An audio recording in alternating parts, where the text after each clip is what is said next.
Hello 10th class के प्यारे बच्चों, स्वागत है आपका एनसीईआरटी मैथ सॉल्यूशन सीरीज में। चैप्टर नंबर 7 कोऑर्डिनेट ज्योमेट्री का सॉल्यूशन हम लोग कर रहे थे। दोनों एक्सरसाइज हो गई हैं, बट आपकी बुक में एक एक्सरसाइज और है जो है एरिया ऑफ ट्राइंगल पर बेस्ड।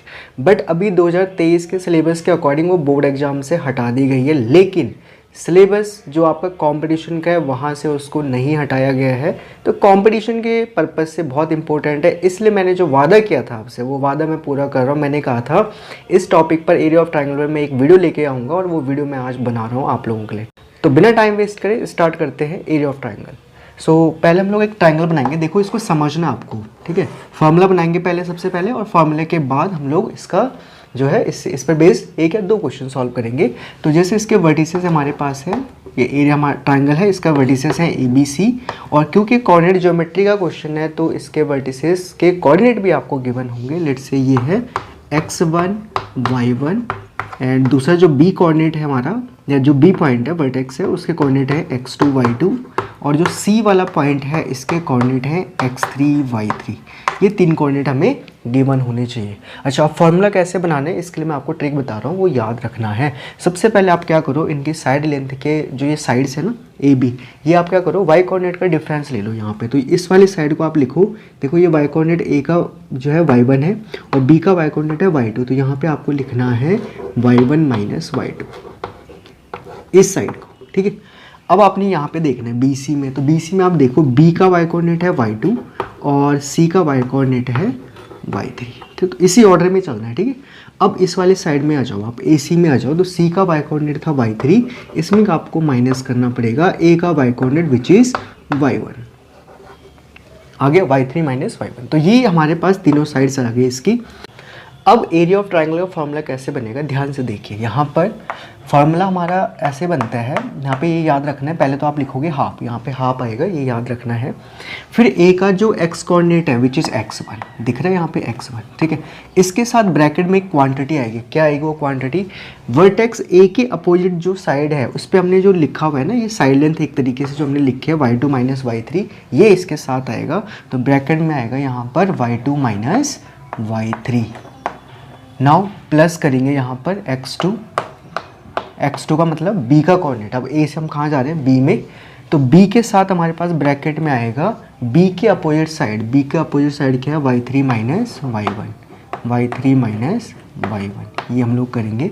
फिर हम लोग जाएंगे c पर। तो c का x कोऑर्डिनेट है x3 एंड x3 का मतलब, ठीक है। तो C के अपोजिट साइड क्या हमारे पास? ये वाली AB, और इसके साथ हमने क्या लिखा था यहाँ पे? y1 minus y2। तो यहाँ पे लिखेंगे y1 माइनस y2, ठीक है। तो ये फार्मूला हमारा बन गया। अब यहाँ पे जगह कम है तो ये फार्मूला थोड़ा सा टेढ़ा सा दिख रहा है।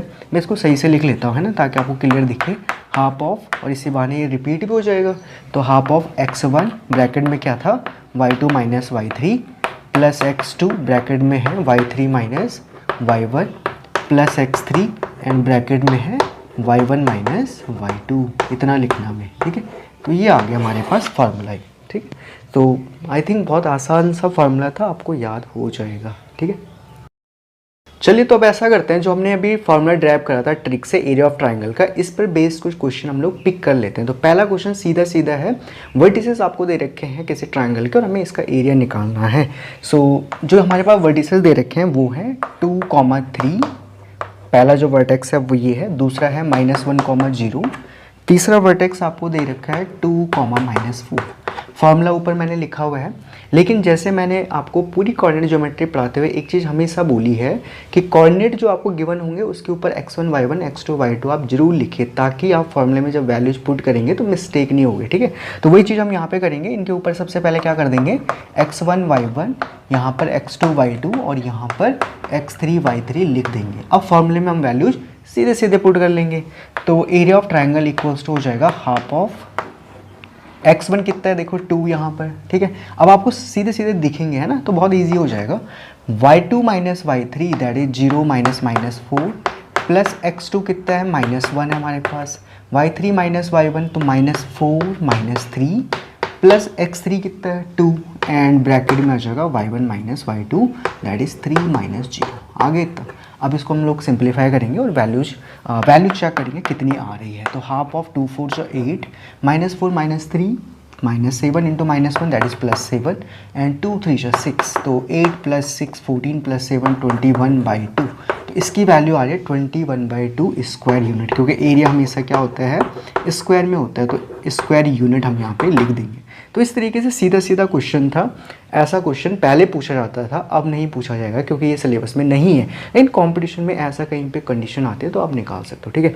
लेकिन जो अपने सेकंड क्वेश्चन है जो मैं ले रहा हूँ ये बहुत इंपॉर्टेंट है, जो बच्चे एनडीए वगैरह की तैयारी कर रहे हैं उनके लिए बहुत इंपॉर्टेंट है। तो इसमें बोला हुआ था कि find the value of K for which the following points are collinear. Collinear का मतलब होता है कि तीनों पॉइंट्स जो हैं एक ही लाइन में है, ठीक है। तो जैसे ये फर्स्ट पार्ट हम लोग इसको पिक कर रहे हैं, 3 पॉइंट आपको दे रखे हैं और ये कोलिनियर है, तो हम ऐसा करते हैं एक लाइन बनाते हैं और 3 पॉइंट यहाँ पे पहले लिख लेते हैं।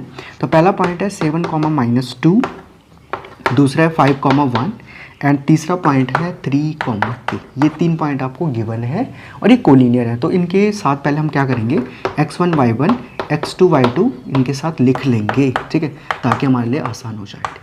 अब देखो यहाँ पे एरिया ऑफ ट्रायंगल कहीं नहीं लिखा हुआ है कि एरिया ऑफ ट्रायंगल निकालो या एरिया ऑफ ट्रायंगल का इसमें कहीं यूज है, तो लेकिन एप्लीकेशन पार्ट कैसे लगाओगे यही होता है कंपटीशन में। तो हम क्या करेंगे, क्योंकि तीनों पॉइंट कोलिनियर है तो इनसे कोई भी ट्रायंगल नहीं बनेगा, और ट्रायंगल नहीं बनना है तो एरिया ऑफ ट्रायंगल क्या होगा 0 होगा।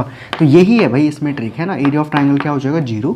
तो अब इस फॉर्मूले को लगाइए यहाँ पे, हाफ ऑफ, देखिए कितना आएगा। x1 था, x1 हमने क्या ले रखा है यहाँ पे 7, लिखिए यहाँ पे वैल्यू जितनी वैल्यूज हैं वो सारी लिखिए, 7 इंटू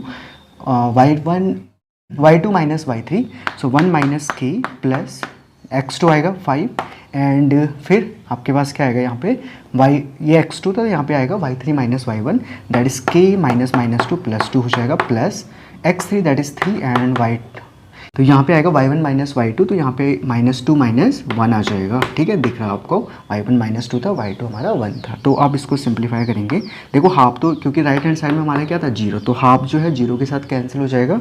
सो बचेगा क्या, ये वाले अंदर की जो ब्रैकेट में क्वांटिटी है इसको सिंप्लीफाई करेंगे अब, 7 - 7k प्लस 5k, 5 2 जा 10 एंड 3 2 जा, अच्छा सॉरी -2 - 1 -3, 3 3 जा 9 इक्वल्स टू 0। देखो कितना आता है, 7 + 10 17 -9 that is 8 and -7k + 5k that is -2k। सो यहाँ से k की वैल्यू कितनी आ जा रही है 4, k is coming out to be 4, k की वैल्यू कितनी आ जाएगी 4।